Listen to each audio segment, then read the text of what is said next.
Olá, estamos de volta no Ação e Reação nesta quarta-feira chuvosa em Santos. Falei que janeiro era um mês senegalês, calor senegalês, agora não vou usar mais isso. Chovendo muito aqui na Baixada Santista, né? Muitas regiões alagadas na Zona Noroeste, o programa sempre fala da Zona Noroeste, São Vicente. Praia Grande menos, né? Que não tem aquelas encostas de morro. O Morô também fez um trabalho de drenagem também grande lá e conseguiu ter um certo sucesso, né?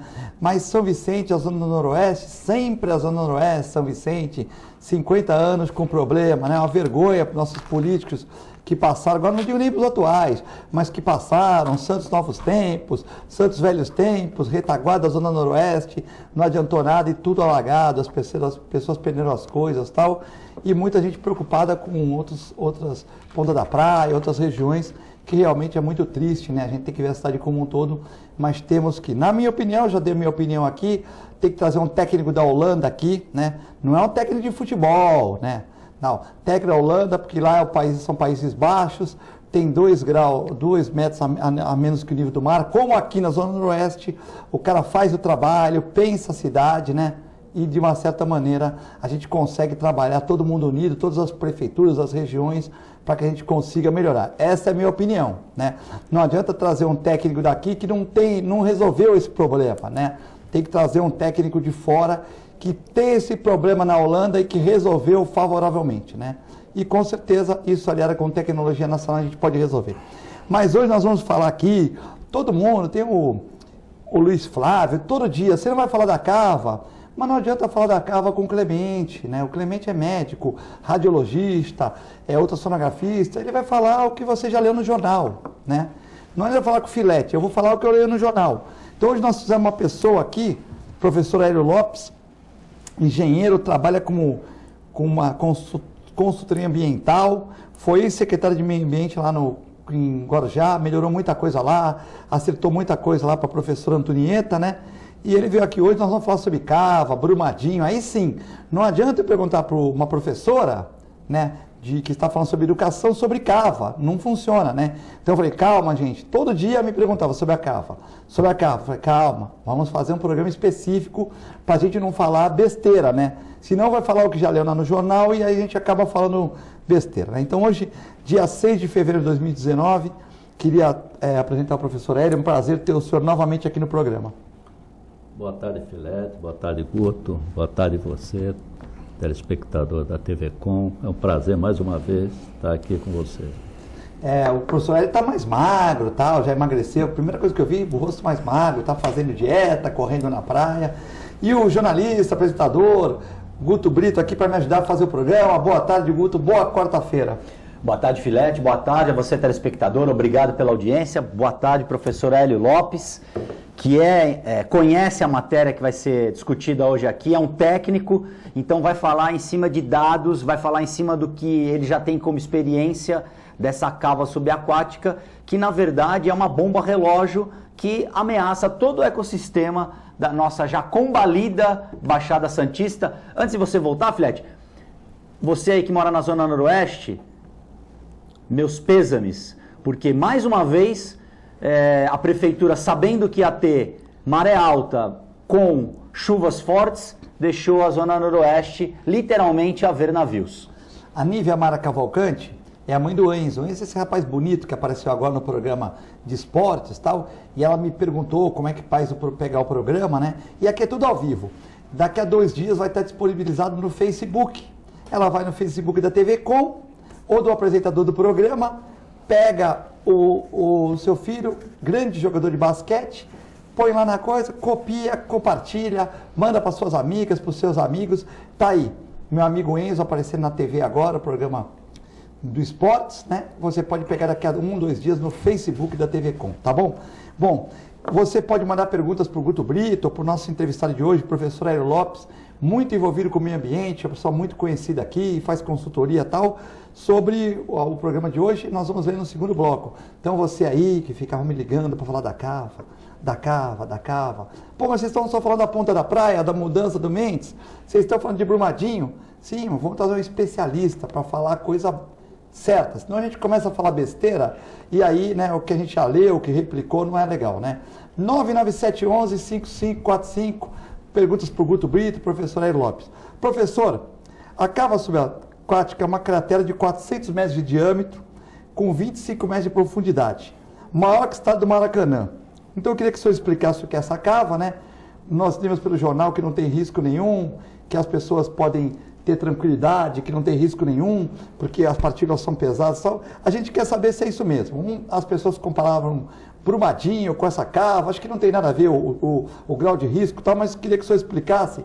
Tem foto da cava aí também, se quiser colocar a nossa Amanda, Gisele, o Reale, quiserem colocar aí, e o professor vai explicando em cima disso. Uma cava é uma obra de engenharia, né? Ela foi, seguiu todo o trâmite aí de licenciamento e foi construída como uma opção, uma alternativa locacional, próximo à saída ali, vocês estão vendo aí, do Rio Casqueiro, né? Em frente, mais precisamente em frente à Ilha das Cobras. Para que serve essa cava? Essa cava, na realidade, ela está sendo utilizada para dispor todo o material contaminado, dragado daquela área de evolução da antiga COSIPA, atual Usiminas, e em frente ali a VLI. Esse canal que nós estamos vendo aí é o canal de acesso a essas duas empresas. E aqui nós temos a oportunidade de ver, um momento de maré baixa, o diâmetro da cava. Aqui já...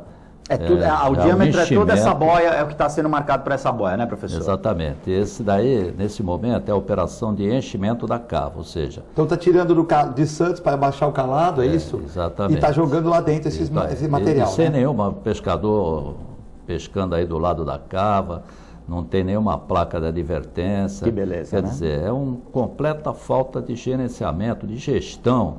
Aí depois reclamam, que nem aconteceu lá em Brumadinho, lógico, não fazendo comparação, são situações diferentes, mas que de uma certa maneira acabam nos indicando a mesma falta de gestão, né? Quer dizer que essa cava está pegando os sedimentos do mar para baixar o calado e jogando lá dentro, não é isso? Desse buraco.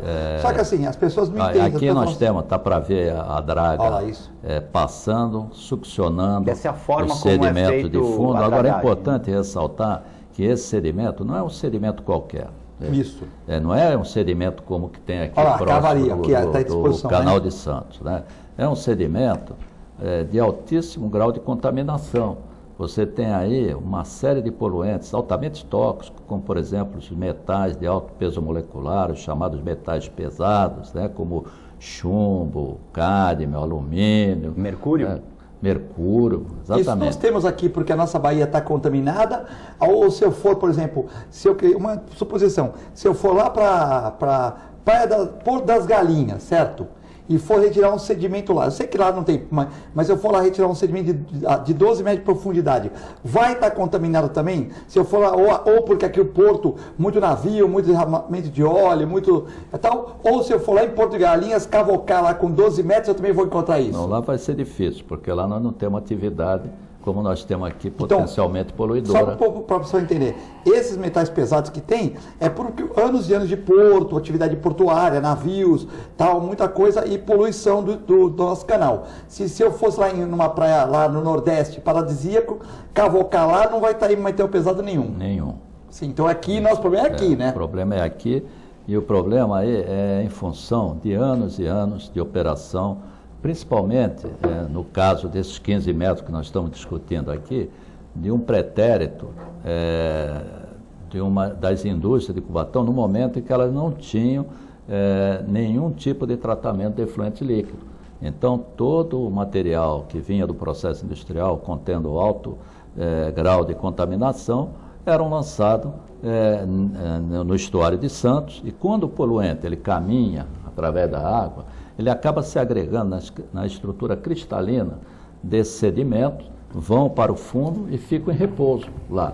Portanto, quando você tem que fazer alguma intervenção, precisa ter muito cuidado, porque esse material acaba se solubilizando ele entra na corrente aquosa, né, e tende a ficar biodisponibilizado, ou seja, os peixes, os crustáceos, eles acabam se contaminando. Você tem uma ideia, uma ostra, ela filtra em torno de 160 litros de água por dia. A natureza colocou ela para tirar a turbidez da água, certo? Só que ela tira uma turbidez, vai lá em Porto de Galinha, né, que não tem os metais pesados. Aqui ela vai... Ela come a ostra, está limpinha. Aqui ela vai bioacumulando esses metais pesados, eles são cumulativos, e o último elo dessa cadeia alimentar é o ser humano. Então, acaba contaminando o ser humano. Esse é o processo de contaminação que é diferente, por exemplo, do que aconteceu em Brumadinho. Nós tínhamos o que lá? Nós tínhamos um potencial enorme, físico, de deslizamento e soterramento das pessoas. E também tínhamos e temos lá uma contaminação da água do rio. Só que a contaminação da água do rio lá, perto da nossa aqui, é muito menor. Quer dizer que aquele barro lá, daqui a 20 anos tal, eles vão deixar, se tiver um problema nessa cava, vai ser um problema muito pior do que aquele problema ambiental lá. Aqui sim, é pior. Porque em termos de concentração de poluentes, sim, porque aqui nós temos um grau de contaminação orgânico e inorgânico. O orgânico, através dos HPAs, que são os hidrocarbonetos aromáticos policíclicos, que são mutagênicos, carcinogênicos, teratogênicos, você sabe muito bem. Quando você mexe nisso aí e tal. E antes de passar a palavra para o Guto, professor, que também vai me ajudar a fazer o programa, qual seria a solução? Por exemplo, nós temos que os navios são cada vez maiores. Tem que, de uma certa maneira, diminuir, afundar o calado. Como é que nós podemos resolver, por exemplo, o que seria mais assim, consciente? Porque nós temos que modernizar o porto, então tem que e o que seria mais, vamos dizer assim, mais correto, viável, economicamente, e para evitar que, por exemplo, esse derramamento de metais pesados aí no oceano e um possível acidente no futuro possa contaminar mais ainda nosso oceano? Veja, em sã consciência, nenhum técnico aqui, nenhum de nós aqui em sã consciência é contra a operação de dragagem. Se ela não ocorresse, evidentemente que o nosso estuário hoje teria virado um porto madeiro, certo? Não teria mais condições de navios adentrarem a esse canal, né? Então ela precisa ser sistematicamente realizada. Porém, o que tem que ser visto aí é a compatibilidade, é uma coisa que todo empresário defende nas audiências públicas, tem uma retórica bonita, e que nós temos que ter sustentabilidade. Isso, na prática, tem que ser implementado. Só que na prática não implementam. Veja, querem pegar a situação mais rápida possível, mais próximo do seu local onde ele está operando, e dispor isso sem ter o custo que deveria ter de um tratamento desse resíduo. Certo? Nós tivemos a oportunidade, junto com o Ministério Público aqui do Estado de São Paulo, quando houve a construção do porto da BTP, Brasil Terminais Portuários, era uma área super contaminada, eles fizeram tudo direitinho. Tiraram o material, tentaram tratar. Nós tivemos, inclusive, na Antuérpia, na Bélgica, depois em Londres, acompanhando todo esse processo de descontaminação, onde é perfeitamente possível. Já há 10 anos atrás existe essa tecnologia. Faz? Você tira, você draga... Onde é feito o tratamento daquele sedimento dragado. Aonde faz esse tratamento? Você retira, coloca ele num site, em solo, né, seco, num sítio seco, e vai tratando gradativamente. E depois disso, você faz o que com esse material? Depois disso, esse material... Inclusive, a empresa lá que nós visitamos é uma empresa de dragagem, olha só. Ela faz a dragagem de portos contaminados também? Isso, e coloca e depois ela trata. Ela tem um processo chamado lavagem de solo, né? Porque, explicando melhor aqui, né? Se você pegar 1 quilo de poluente, foi o que aconteceu, por exemplo, com a roda, e jogar esse poluente, esse 1 quilo, no solo, daqui a algum tempo, ele vai se solubilizar, permear, tal. Quando você for retirar aquilo, você, ao invés de tirar 1 quilo, você vai ter que tirar 1 tonelada. É como uma pessoa, por exemplo, que vai extrair um tumor cancerígeno. Ele não vai só naquele ponto, ele vai tirar Todo. Tem que tirar muita parte lateral, porque senão ele já está ramificado, exato, você nem viu. Então, o que acontece com isso? Quando você retira esse volume enorme? Inviabiliza, certo, a disposição em aterros até, né? Ou você teria que tratar esse material, senão não vai ter aterro suficiente. Por exemplo, daqui a pouco nós vamos ter que fazer mais 1, 2, 3 cava dessa, vão transformar o nosso estuário num queijo suíço.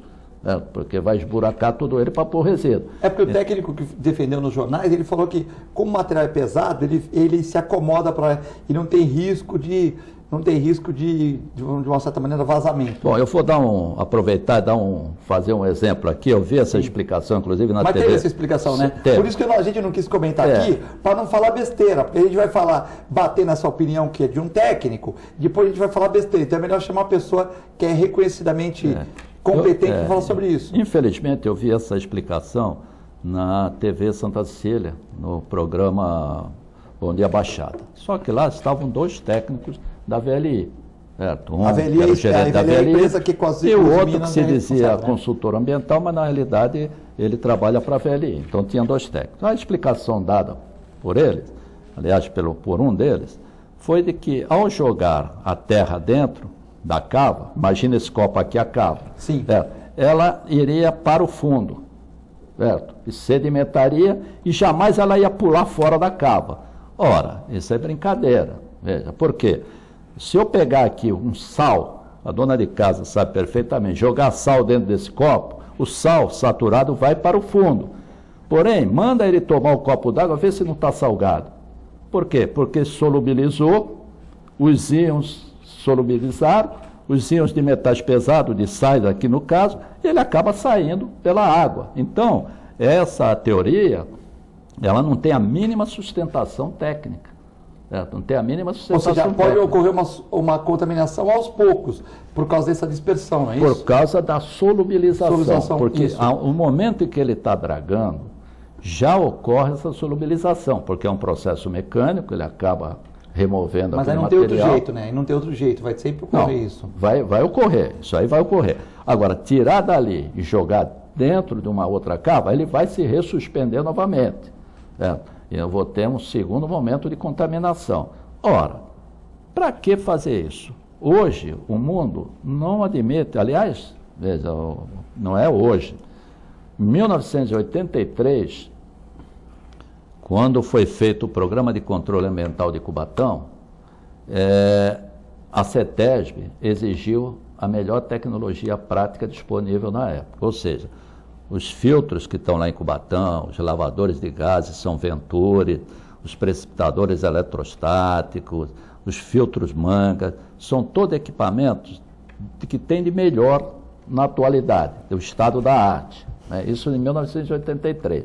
Ora, passaram-se 30 anos ou mais e a CETESB vem a exigir a pior tecnologia. Não é a melhor, existem outras tecnologias. Na Europa, antes de passar para o Guto, na Europa e nos Estados Unidos essa tecnologia não seria aceita, por exemplo? Não, até, veja, os Estados Unidos até aceitou algumas cavas subaquáticas, mas a melhor tecnologia lá para eles e aqui para nós seria, primeiro, a disposição em terra seca, no próprio solo da empresa ou em algum lugar que ele venha adquirir para dispor isso. Quando você faz um aterro, veja, até o nosso aterro sanitário aqui de Santos, em terra seca, no sítio seco, o que é feito? É aplicada toda uma técnica de engenharia, como, por exemplo, é feito uma proteção do lençol freático com geomantas, com 2 milímetros de espessura, é feito drenagem para monitoramento, é feita a drenagem da água superficial, da água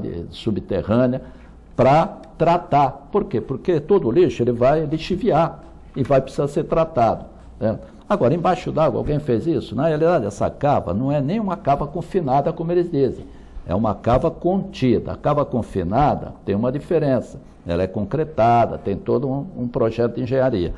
O que foi feito ali foi um buraco no fundo do estuário e jogado o sedimento lá para dentro. Guto Brito, tem alguma pergunta para o professor aqui? É mais barato, né, professor? Por isso que foi feito, né? Mas não é o ideal para a gente não ter uma possível contaminação do oceano, né? Professor, qual que era o que deveria ter sido feito desde o início, já que a cava foi colocada lá? Foi feita alguma consulta à população ribeirinha que mora ali? Foram feitas audiências públicas? O Ministério Público do Meio Ambiente foi envolvido? Houve uma discussão conjunta para se decidir pela implantação da cava? Boa pergunta, Guto. Todo esse processo de licenciamento, ele tem um início que é a licença chamada licença prévia.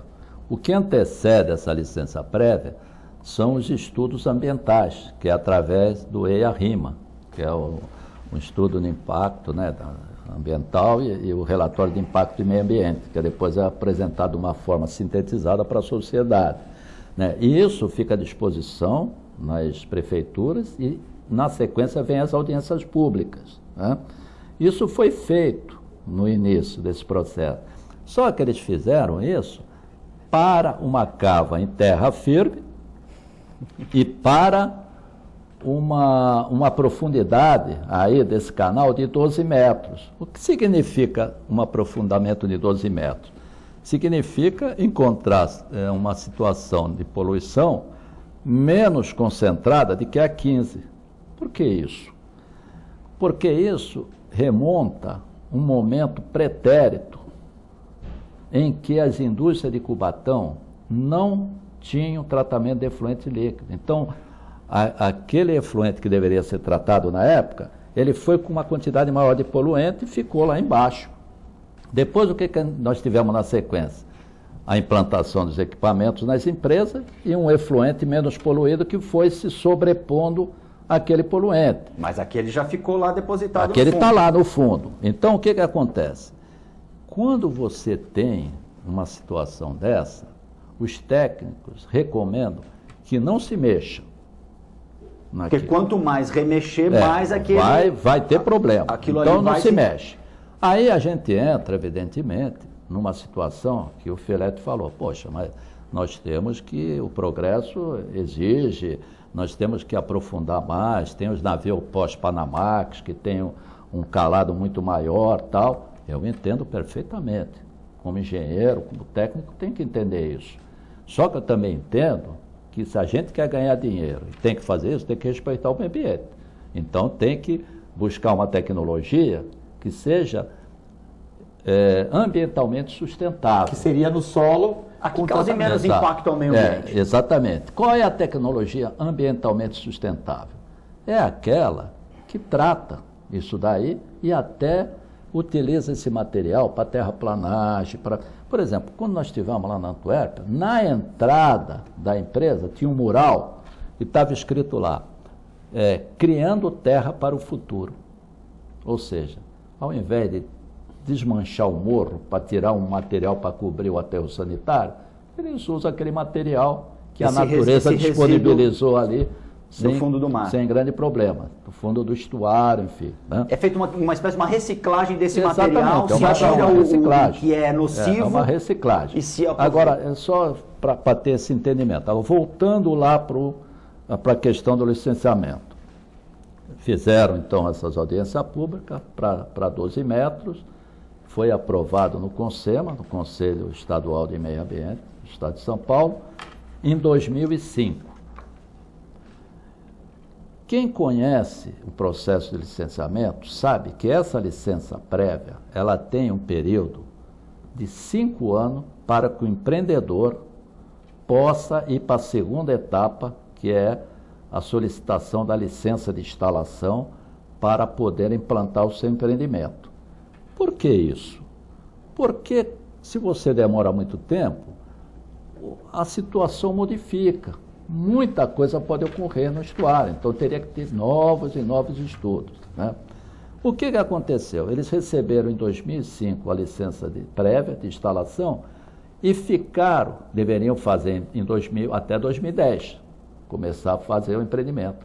Eles só foram requerer a licença de instalação em 2016. Ou seja, durante esse tempo todo eles usaram o provisório permanente. Exato, 11 anos. Não, eles não fizeram nada, estava parado lá, né? Eles ficaram 11 anos para começar a fazer a licença. O que já é... Essas guias já não tinham mais valor. Já tinha que fazer prescrito. outro licenciamento ambiental, tudo. Só que eles puseram agora abaixo, não 12, 15. Então eles deram o deixa que eu deixo, 15. E já não tinha guia ambiental, mas passou. Eu vou dar uma explicação. Por exemplo, lá em Guarujá, quando eu era secretário lá, nós precisávamos fazer o pier do Perequê. Então, nós entramos com todo o licenciamento para fazer o pier do Perequê. E a prefeitura não tinha dinheiro, foi passando, venceu a licença. Tivemos que fazer tudo novamente. Desde o zero. Por quê? A CETEB não perdoa. Como é que ela perdoa essa daí? Eu sei, um simples pier lá no Perequê que está abandonado, inclusive. Está abandonado, né? nem fizeram no final. Então, o simples pier que é, por exemplo, você pode pegar um milionário aí que tem uma ilha, aí, tem esse tal, ele faz, não pede nem licença ambiental, concorda? Também. O cara tem uma ilha, pô, Pitangui tinha uma ilha, não que ele fez isso, mas tem milionário que tem ilha. O cara faz um pier lá, não pediu nem licença ambiental, quer dizer, o impacto ambiental é pequeno. Agora, o negócio desse é um impacto muito grande, né? É verdade. Teve um senador aqui da República que fez isso aqui em São Sebastião, tomou um processo. Eu nem sabia de senador, mas tenho certeza que o cara, quando compra uma ilha, um milionário compra uma ilha, o cara faz as coisas, vou pedir guia ambiental, ninguém vai viver isso aqui, tal, ninguém vai viver isso aqui, o cara faz. Se não tiver ninguém que denuncia, o cara que passou lá de barquinho, pô, isso aí, e um cara, tá, um eco, vamos dizer, um eco chato, um eco visionário, vamos dizer assim, não vai acontecer nada. Quer dizer, o impacto ambiental é pequeno, agora isso aí são metais pesados, pode poluir o meio ambiente, é diferente. É verdade. Né? Voltando aí à questão da irregularidade na licença. Então, eles ficaram 11 anos, a licença estava prescrita, e eles receberam a licença de instalação sem novos estudos, sem passar por audiência pública. E fizeram uma coisa pior, veja, eles, ao invés de chegarem no 12 metros, quiseram chegar nos 15 metros, e é o que eles fizeram agora. E foram também até 15 metros, sem fazer os estudos e sem tirar uma nova licença. Essa é a razão pela qual o Ministério Público Federal está processando, entrou com processo aqui na Justiça Federal contra a VLI e contra a Uzi Minas. Está aqui no direto da ciência, né? A CETEB não explica licença vencida da cava submersa e resíduos tóxicos em Cubatão, né? Então, não soube explicar isso aí. Ela tenta explicar o inexplicável. O problema é que quando a gente faz uma arte, tem que garantir a mancada até o final, porque agora não dá mais para recuar. Certo? Não tem como fazer como fazer o inverso, do ponto de vista administrativo. Sim. Do ponto de vista técnico, é viável, tem como reverter esse processo. Né? Como essa cava poderia ser desativada, poderia por exemplo? ser desativada. Faz-se uma remoção desse material e vai tratar. E esse material, vai ter problema? Ele tem que ser removido? Vai ter uma outra dispersão. Mas você não vai deixar uma bomba de efeito retardado para as futuras gerações. E vai dar problema isso um dia, o senhor acha? Um dia pode dar problema. Quais são os problemas que podem ocorrer? Primeiro, você viu ali, eu gostaria até que fosse a imagem lá, para colocar essa imagem. Pode colocar a imagem lá. Que essa cava, ela está muito próximo do canal de navegação e, portanto, pode sofrer uma colisão de algum navio contra a cava. Certo? Essa cava, mas ela está num buraco. Mas o canal, ela tem 25 metros. E o canal tem 15, certo? Então ele pode chegar, pelo menos pegar metade dela e vazar, e ter um vazamento. Tá? Se diz no futuro, um navio muito grande, daqui a 20 anos, que a gente esqueça dessa cava. Vira e mexe, bate aqui na balsa, olha lá. Ele passa ali, ele pode bater. Você falou, esqueceu dessa cava, fez a cava, esqueceu. Daqui a 20 anos, um navio aí enorme, passa aqui, ninguém lembra, ele dá uma raspadinha ali, pode ter um problema, isso? Pode ter problema, tem um vazamento. Segundo, que como ela não é uma cava confinada, ela é uma cava contida, depois desses sedimentos estarem compactados lá, sedimentados, eles vão cobrir com uma camada de 1 metro, 1,5 metro de sedimento, não é de concreto. Então, como ele está na saída do Rio Casqueiro, ali bem na direção do Rio Casqueiro, dá para ver lá, pode haver uma erosão do vazamento de água, né? Vai constantemente tendo vazamento de água, pode ter uma erosão ali. Vai, tá vendo? A cava tem um Rio Casqueiro ali, já está muito próximo. Tá? Onde está escrito CAD, ali do lado direito você vê que é o Rio Casqueiro. Então, essa saída de água, tal, ela pode provocar uma erosão. E o outro isso daqui a 10 anos, 15 anos.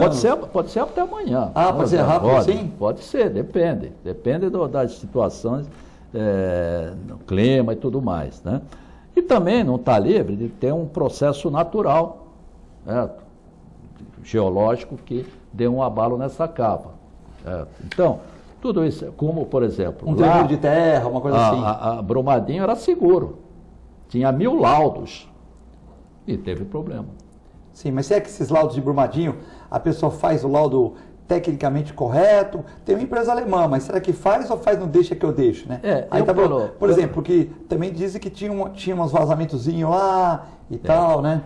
Olha... Olha lá, aqui é Brumadinho, professor. Olha, quando nós falamos na engenharia, o engenheiro, ele quando erra, ele mata gente, muita gente, certo? Professores como o piloto do avião, o médico veterinário, tem o próprio... Muito, veja bem, até o jornalista também pode queimar uma reputação de uma pessoa, também é ruim de recuperar também, né? Mas a engenharia ela não pode errar, ela é uma ciência exata. Errou, acabou. Ela não pode errar, né? Então, o que acontece? Mas erra, veja, eu hoje sou diretor adjunto do CREA, diretor técnico do CREA, e faço parte da comissão de ética profissional. O que mais tem lá são processos contra engenheiros. Sim, o cara errou um cálculo. Tem um que matou mais de 30, outro que deixou cair, por exemplo, a lança do campo do Corinthians em cima, mas tudo isso passa por lá. Sim. Veja. E inclusive esses, talvez, que erraram de Brumadinho, devam passar por lá. Então, você tem o processo da justiça e tem o processo ético da categoria dentro da Câmara, para ver se o cara continua engenharia. Se ele pode tomar uma anotação, uma advertência verbal, se ele é suspenso uma de 3 censura dias, pública e a perda do registro profissional. Suspensão de 3 dias, 15 dias ou a perda do registro profissional, não é isso? A perda do registro. Ele toma uma censura reservada. Ele vai lá, assina e tal. Fica no prontuário dele. Ele pode tomar uma censura pública. É publicado, colocado nos editais do CREA, é colocado em alguns diários de circulação. Todos os engenheiros ficam sabendo, chega aquela revista da engenharia, quando ele entra com RT e tal, vai ter problema para ele. E ele pode sofrer uma penalidade, que aí é a máxima, que é a perda do registro profissional. Ele não perde o diploma, porque quem caça o diploma é o MEC, mas ele perdendo o registro profissional dele, ele não tem mais condições de trabalhar. Ele continua tendo 3º grau, mas não pode trabalhar. Não pode trabalhar como engenheiro. Né? Então, e mesmo assim, você ainda encontra alguns casos de muitos engenheiros lá, por exemplo, tem muito caso, por exemplo, de construção de tubulações enterradas, do muro de arrimo, a pessoa não faz o escoramento correto como tem que fazer, aquela economia, né? Porque o problema todo o problema é ganhar dinheiro, não é pecado, né? Eu costumo falar isso para meus alunos, ganhar dinheiro não é pecado. O grande pecado é a ganância. E todos esses componentes, eu já fiz muitos laudos aqui na Baixada, vamos pegar lá, por exemplo, o laudo do Clube de Regata Santista, que foi um show dos Raimundos. Que caiu matou pessoas. 8 jovens lá. Lá né? Na escada, né? Na escada.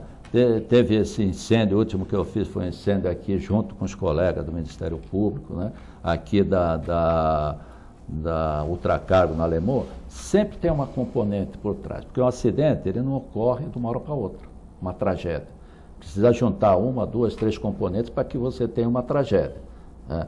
Então, se você pegar, por exemplo, o caso do Regata, quais são as componentes que juntou lá? Teve vários shows do Roberto Carlos, nunca teve problema. Certo? Agora, você faz um show, coloca 5 bares para as pessoas consumirem bebida, jovem de 10, 12 anos, né? Fecha 3 portas para não pagar o segurança. Porteiro. Aí começa a juntar todo esse detalhe e acaba gerando problema. Então, todos os problemas de acidentes, eles têm uma componente. Você fala, eu costumo ensinar isso para os meus alunos na Universidade de Santa Cecília. Olha, segue esse caminho aqui que você vai matar a charada. Sempre tem essa componente. E tem, às vezes, a componente política. Por exemplo, o caso de Brumadinho, ele tem nome e endereço. Né?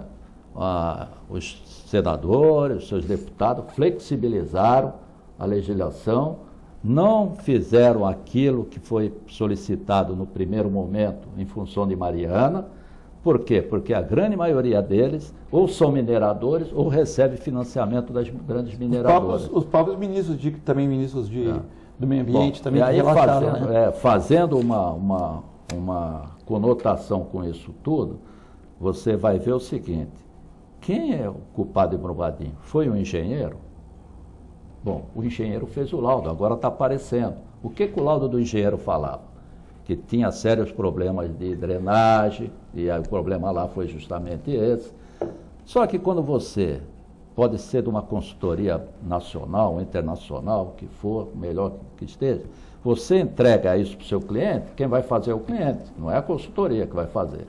Sim. E aí o cliente deixa de fazer. Por exemplo, o caso lá é um problema de gestão, onde estão envolvidos quem? Quem que dá ordem para a gestão? Os seus diretores e o seu presidente. Portanto, quem deveria estar preso, meus senhores, seria o presidente da Vale e os seus diretores, porque eles são responsáveis e assinaram a morte até agora de 450 pessoas.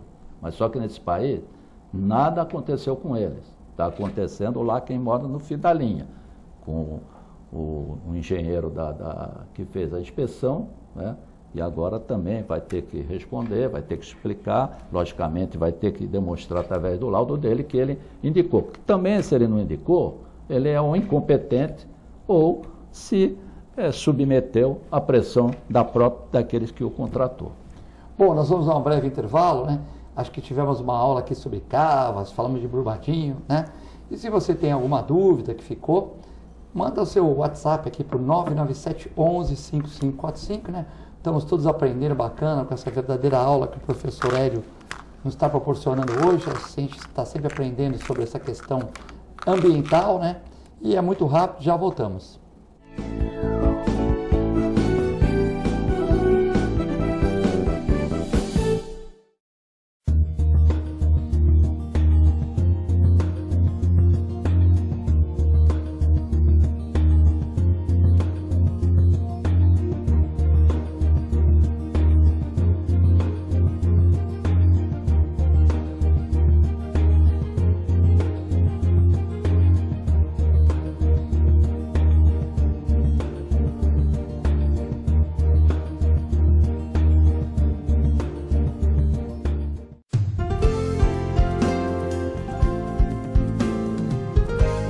Santa Casa Saúde de Santos, cuidando de você há mais de 2 décadas, com muito carinho. Afinal de contas, são quase 90 mil vidas. Atendimento em todas as cidades da Baixada Santista e Litoral Sul. Plano Saúde Total, ou seja, saúde mais odontologia. Inclusive o Programa de Saúde Continuada, prevenção de doenças crônicas. Plano Santa Casa Saúde de Santos, há mais de 2 décadas, cuidando de você com carinho. APO Planos Odontológicos Empresariais, cuidando da saúde bucal de seus funcionários, com mais de 200 dentistas credenciados e cobertura em todo o território nacional. Central de atendimento exclusiva, planos extensivos à família, controle de qualidade permanente e liberação online de vários procedimentos. Faça como as grandes empresas da região e contrate o plano de saúde empresarial da APO. Atendemos empresas a partir de 3 funcionários. Em Santos, ligue 2104-4000 ou acesse apoodonto.com.br. A Clínica Multiimagem é especializada em exames de radiologia e diagnóstico por imagem, investindo continuamente em tecnologia e trazendo constantes inovações para proporcionar à comunidade médica e seus pacientes diagnósticos ainda mais precisos. Sua nova e moderna estrutura, aliada à tecnologia de ponta, juntamente com o corpo clínico especializado, tornam a Clínica Multiimagem um dos centros de diagnósticos por imagem mais avançado do estado de São Paulo. Entre em contato pelo telefone 3202-1250.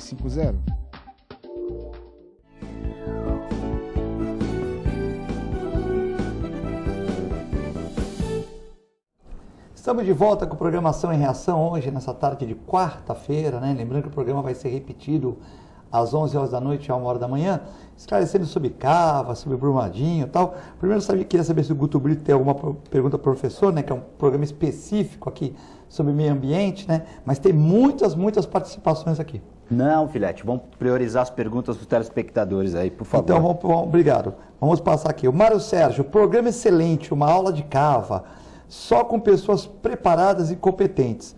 Grande assunto, Filete, parabéns para a TV Com, né? Tem aqui uma pergunta da Amanda, né? O Brasil tem 790 barragens de rejeito de minério, professor. 300 delas não foram classificadas em relação ao seu risco de rompimento e ao potencial de dano que podem fazer ao meio ambiente e à sociedade. Existe alguma alternativa para essas barragens? Existe algum processo para desativar essas barragens? E aí eu vou perguntar, ou para deixá-las mais seguras? Então, o que acontece? Às vezes, quando ocorrem essas tragédias, a gente fica discutindo em cima dos efeitos. Por exemplo, a gente está discutindo aqui em cima de uma cava. A gente discute lá em cima de uma barragem. Nem a cava, nem a barragem deveriam existir. Então, os novos licenciamentos deveriam proibir isso. Se fosse um país sério mesmo, tivesse os comandos dos órgãos ambientais, isso não deveria mais ser permitido. É porque é mais barato e atende o poder econômico. Aqui, como eu falei, que existe tecnologia de tratamento, lá existe tecnologia de beneficiamento. Hoje, inclusive, a Vale tem uma grande mineradora no Pará, onde ela já utiliza o processo a seco. Porque como é que eu acabo gerando essa água? Vou explicar aqui para os telespectadores. Quando você extrai esse material com grandes caminhões, são tudo grande lá, né? Tem o pneu tem 3 metros de altura, né? Você traz esse material, ele vem em pedras enormes. Tá? Ele tem terra, vai se buscar o ferro, mas ele está misturado lá no meio da terra.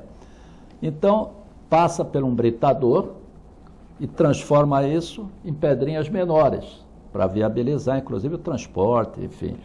E depois, esse material que acaba passando em várias peneiras, os mais grossos retornam para o britador. E aquele fino, ele sofre uma lavagem. Esse é o problema. Ele sofre uma lavagem para retirar a terra, retirar todo aquele material que está agregado. Nessa lavagem é que ele gera o rejeito, que é a terra mais os contaminantes com metais pesados. Eu vejo lá dizer que não tem problema da água, lógico que tem. Nós temos ali cádmio, tem uma série de contaminantes ali presentes, chumbo, né? Só não temos organoclorado, que aqui nós temos, né? Aqui nós temos organoclorado e hidrocarboneto policíclico aromáticos. Quer dizer que esse material daqui é muito pior do que o de lá. Muito pior do que lá. Ou seja, daqui a 20 anos, se for feito o manejo lá, lógico, vai morrer peixe, morrer muitos animais, está uma tragédia, tal, muita gente, mas o meio ambiente daqui a 20 anos é mais fácil de você fazer uma recuperação do que se vazar uma casa dessa. Exato. Eu vejo, eu fico olhando, veja, essas notícias aí estão diretamente aí na televisão. Ah, mas a Vale vai pôr uma barreira lá para conter. Vai conter nada, meus amigos. Vai conter, talvez, um pouco da areia que vem em suspensão. Agora, aquilo está solubilizado. Não vai ficar marronzinho a água do outro rio, né? Metais pesados está solubilizado. Mas o povo vai ver lá que não está marronzinho, está legal, não chegou. Não é isso? Mas está solubilizado lá o material. Mas só o senhor que é técnico entende, mas o cara do povo vai falar assim, aqui, pô, não chegou aqui, não está com barro e tal, né? Aqui na cava, eles defendem que fazem uma barreira de silt. Barreira de silt não vai reter poluentes. Veja. E pode concretar isso embaixo ou não? Não pode. E aí, é mais seguro? É mais seguro, lógico. Se você concretar, é mais seguro em termos de haver essa contaminação do solo, de haver, por exemplo, em cima, mas já que fizeram problema de erosão. Já que fizeram a arte, como o senhor falou... Agora não dá. Então, mas agora não dá para falar, bom, então vocês vão concretar essa porcaria aí. Exato. Ou não dá? Bom, agora não dá. Não dá mais? Concretar a parte de cima dá, mas a parte de baixo não dá. Veja, agora, o que acontece? Lá que a gente estava discutindo a questão da barragem de Brumadinho, né? Então a gente fica discutindo em cima dos efeitos. A barragem tinha que ter plano de contingência, análise de risco, pôr uma sirene. Nada disso resolve. Imagina você, telespectador, tá morando embaixo de uma barragem e o dono da Vale diz, não, mas olha, vai tocar uma sirene e você sair correndo. Em sã consciência, você dormiria tranquilo? Você vai estar sempre na iminência que eles não põem a diretoria deles lá embaixo? Exatamente. Então, até puseram e soterraram. Foi porque mas se puser, eles têm 5 diretorias, põe lá só para inglês ver e não vai, né? Aí também não dá, mas o que acontece? Então, nós temos que mudar o processo, eliminar a causa, eliminar a construção dessas grandes barragens. Ah, tudo bem, daqui para frente fazemos isso. Mas e as barragens que estão lá? Tem que ir sendo desativada gradativamente, fazendo a recuperação desse rejeito, que é possível fazer isso através de sistema magnético, você vai retirando o ferro, porque ainda tem muito ferro ali naquele rejeito, e diminuindo esse volume que está ali dentro. Eu vejo a única alternativa é essa. Agora, análise de risco, tudo mais, é que nem eu vi aqui, querer fazer análise de risco, tem aqui próximo da gente uma empresa de isocontainer do lado da Santa Casa, certo? Ora, imagina, vamos fazer um plano de contingência, tudo bem. A hora que vazar, eu quero ver quem que vai tirar o cara da sala de cirurgia, o cidadão que está na UTI. O cara está tomando hemodiálise lá, como é que sai? Como é que você vai tirar? Então, esse plano de contingência é mais para inglês ver. Sim. Né? Então, não resolve. Vamos eliminar a causa. A causa são as barragens. A dona Rosa está falando que o programa está muito bom e a dona Noemi está perguntando para o Guto Brito. Guto Brito, você como jornalista, como é que você vê essas tragédias como a Brumadinho e a Cava? Muito triste, né? Só isso que eu posso dizer, com muita tristeza. Bom, aqui tem meu amigo Carlos Alberto perguntando, professor, aquele prédio que caiu no Rio de Janeiro, que era de um deputado, foi aquele prédio, né, que meu tio sempre falava, eu tenho um tio que é consultor, Antônio Carlos Lins, né, ele sempre fala, para cair um prédio tem que ter muita borrada junto, né? Então ele punha areia salgada, deve ter posto quantidade de ferro insuficiente e tal. E esse deputado, ele até morreu na Bahia, né? Quando o prédio caiu, depois ele apareceu tomando champanhe, aí o Fantástico pegou, foi meio complicado. Eu esqueci o nome do deputado, ele também não sabe aqui o nome, mas eu lembrei porque eu falava muito, mas eu esqueci, né? Então é um deputado federal, já morreu, ele morreu na Bahia e ele ajudou até a construir Brasília, né? Acho que foi um dos que fez aquela construção, né? Cada areia, 10 sacos de areia que chegavam, alguns iam para outro lugar, mas enfim, né? Então esse deputado, né, ele caiu o prédio no Rio de Janeiro, então ele quer o Carlos Alberto, também a Cíntia, estão querendo saber por que cai um prédio, quais são os erros para cair um prédio. Veja, eu não sou engenheiro civil, né? Eu sou engenheiro industrial, sou químico também. Agora, a gente tem uma noção, não é coisa. Tudo que acontece em termos de acidente, como eu fiz engenharia e coordeno, inclusive, o curso de engenharia de segurança do trabalho, a gente mexe muito com isso, né? Não é uma única variável que vai causar o problema. Você tem algumas variáveis. Lógico, às vezes, por exemplo, o engenheiro errar no cálculo estrutural é fatal, certo? Vai cair o prédio, né? Agora, coloca areia, às vezes é uma ferragem, o mestre de obra na hora de fazer a amarração da ferragem. Tem uma série de fatores que acabam se juntando para que ocorra isso, né? Aqui nós tivemos várias pedras aqui, que a quantidade tem mais areia do que cimento, né? Você chega na parede, faz um buraquinho, ela acaba saindo a areia, né? Mas não caiu, certo? Porque tem uma boa base, tem uma estrutura, tem as colunas. Sim, os ferros foram colocados no padrão certo. Na medida certa, na coisa certa, né? Mas todo o acidente, ele sempre tem algumas variáveis que se juntam. Às vezes você, por exemplo, indústria química, você tem um vazamento de gás, mas não tem a fonte de ignição, então não explode. Agora, quando junta vazamento de gás, fonte de ignição, aí você acaba tendo uma tragédia. Auxileia, desculpa. Boa tarde, realmente estamos largados mesmo, professor. Divisões de muitas responsabilidades não existem mais. Muitos mandam e poucos executam. Os poderosos da cidade não pensam no futuro. É uma vergonha nossa cidade estar nessa condição, nossa região. Inclusive, como o senhor falou, peixes que estão sendo vendidos podem estar contaminados com esse levantamento de metais pesados, né? Então ela está passando aqui, né? Essa preocupação dela. Na realidade, assim, a nossa região, principalmente ali, a região de Cubatão, próximo do Rio de Casqueiro, ali para frente, é uma região contaminada. O mangue é contaminado, já é independente até de ter um processo de dragagem, você tem lá uma certa contaminação. Né? Quando você mexe, isso piora. Né? Por quê?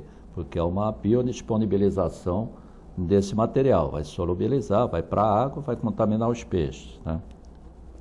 Eu não vejo, nunca vi, ao longo da minha vida profissional, ninguém da Secretaria da Saúde, enfim, fazer um programa, né, inclusive alertando a população, tomando algumas medidas, colocação de placa, enfim, tudo mais, para evitar a pesca naquela região. É comum. As pessoas pescam ali, se tiver um peixe contaminado, nem vai saber que o peixe estava contaminado e vai comer.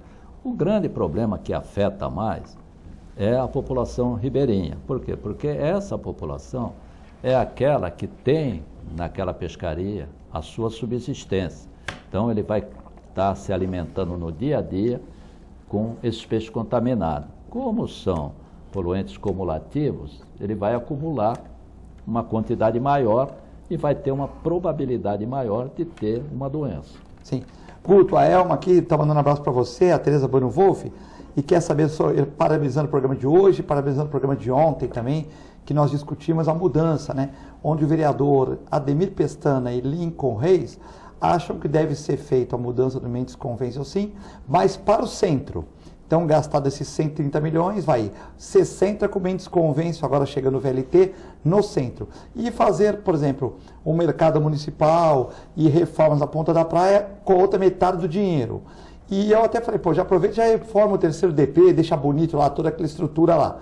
Então, foi isso. E ela quer saber sua opinião, né, sobre essa questão. Para quem não está sabendo, né, nós discutimos ontem sobre a questão da mudança, né, do Mendes Convention, o grupo Mendes falou que não está dando mais lucro, tal, que eles querem fazer uma compensação para construir os prédios também na ponta da praia, arrumando a ponta da praia, gastando 130 milhões, fazendo novo centro de convenções, que em vez de 1.000 estacionamentos descobertos, vão ser 400 cobertos na região da ponta da praia, e também arrumar o mercado de peixes, arrumar aquela região da ponta da praia. Eu queria saber a sua opinião, a Elma queria saber, se a produção puder passar os videozinhos aí também, a sua opinião e depois do professor sobre essa questão aí da ponta da praia. Muitos acham que tem que ser no centro, muitos acham que a ponta da praia precisa, outros acham que a região da ponta da praia já está impactada. Queria saber a tua opinião. Boa tarde a vocês, telespectadoras. Eu acho que tem que ser tudo discutido em audiência pública. A prefeitura acho que colocou o burro na frente da carroça e mais uma vez está prejudicando a cidade. Mas você acha que, por exemplo, seria melhor no centro? Qual a sua opinião assim? Ou você acha que tem que ser discutido tudo? Eu acho que independentemente do lugar, é preciso discutir isso com a comunidade, com a população, saber o que a população quer. É fácil você chegar com um prato feito. Eu acho que a população precisa participar. A população é que, enfim, delega o poder às autoridades. Sim. E o senhor, professor, o que faz essa mudança? Assim, eu fecho com as palavras do Guto. Acho que não tem nem o que falar. É exatamente isso que ele falou.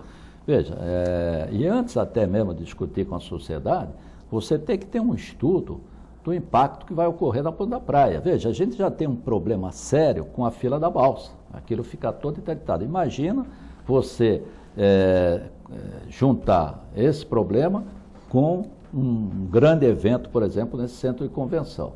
Né? Todo o empreendimento ele é um polo gerador de tráfego. Né? Então ele vai atrair todo o tráfego para lá. E aí? Isso foi feito, esse estudo. Eu não vi nada, não foi apresentado nada para a população nesse sentido. Né? Eu não sei nem se teve audiência pública. Né?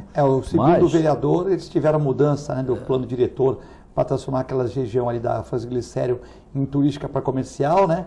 Mas não teve audiência pública sobre isso, segundo os vereadores. Eu vejo que está em jogo um interesse do empresário. Né?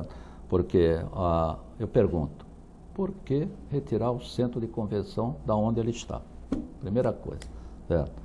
Segundo, ele, logicamente, vai dar essa contrapartida por estar recebendo um benefício. Vai ter que se mudar a lei, por exemplo, para permitir que ele implante aqueles prédios atrás dos clubes ali, que são verdadeiros paredões de quase 40 andares, que é que eles devem querer fazer, e com isso vai ter uma uma barreira impedindo a ventilação dos bairros, porque vai construir um paredão ali na ponta da praia. Então, tudo isso é que tem que ser discutido. É lógico que vão ter alguns benefícios para a ponta da praia, eu mesmo moro lá, aquilo vai ficar mais bonito.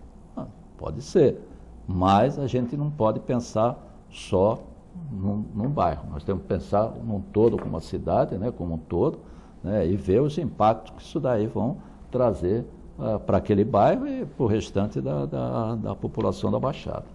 Professor, o senhor falou dos vereadores. Qual o papel dos vereadores, na sua opinião, nessa questão da cava? Os vereadores de Cubatão, de Santos, de Guarujá, afinal de contas, é compartilhado ali o estuário entre essas prefeituras. E, afinal de contas, a população dessas cidades, de alguma forma, vai ser impactada, já está sendo impactada.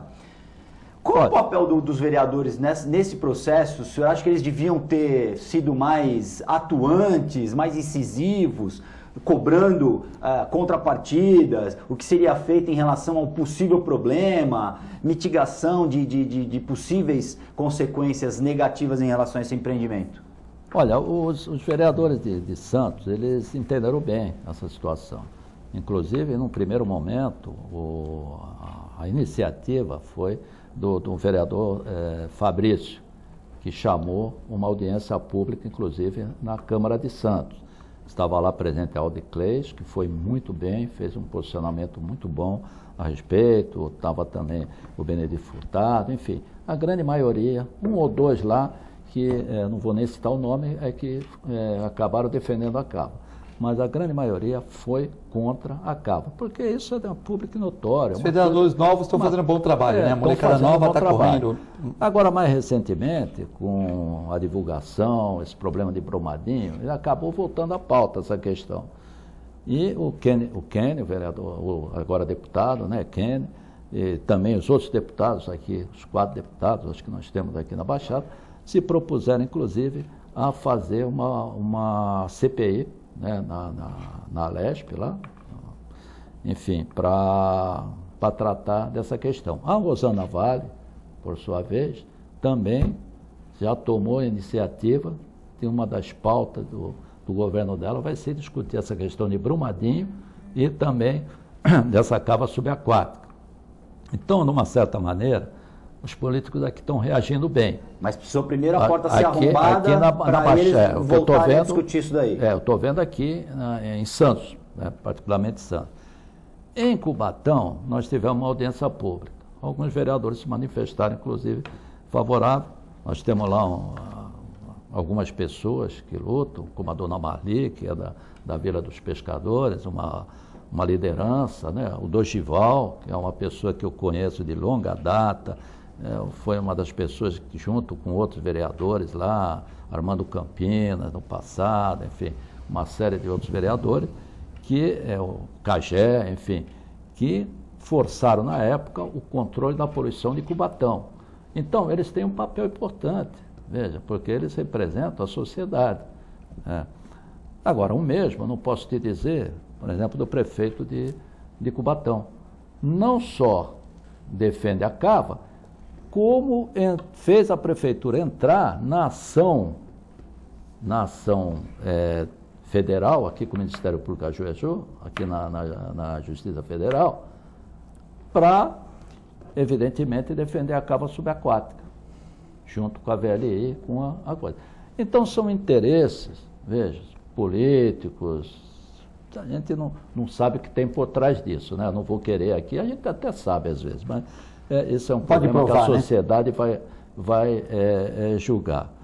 Agora, uma coisa é certa, veja, eu denunciando um pouco aqui a minha idade, 42 anos nessa área ambiental.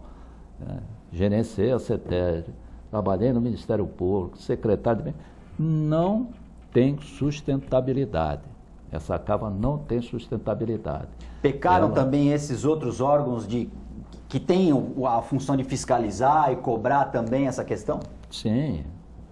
Eu diria que o maior pecado aí está sendo cometido por parte da CETESB. Setor na CETESB. Porque a CETESB é muito maior que isso. A CETESB é a 5ª companhia do mundo, né, Tem bons conhecida quadros. internacionalmente, tem grandes técnicos, deixei grandes amigos lá, ainda tenho grandes amigos, e sei que é uma fiscalização correta, é uma das poucas fiscalizações altamente assim, competente, técnica, certo? Mas às vezes, em alguns setores, há uma componente política e a gente acaba vendo esses absurdos, como esse caso que nós estamos aqui discutindo. Bom, queria agradecer a participação do professor, do Guto Brito. A dona Rosa me falou, é o Sérgio Naia, o nome do deputado, Sérgio Naia. Queria agradecer a Aline, queria agradecer o Armando Campinas, que não deve estar vendo o programa aqui com o Batão, mas mandar um abraço para ele, por Nelson Rodrigues, Sidney Pereira Costa, Viviane de São Vicente, muita gente, a Tatiana, obrigado, Filete, você e o Guto sempre falam da Zona Noroeste. Temos que encerrar o programa, uma excelente quarta-feira para vocês, reprise às 11 horas e à 1h da manhã. Fique com Deus e a nossa excelente programação.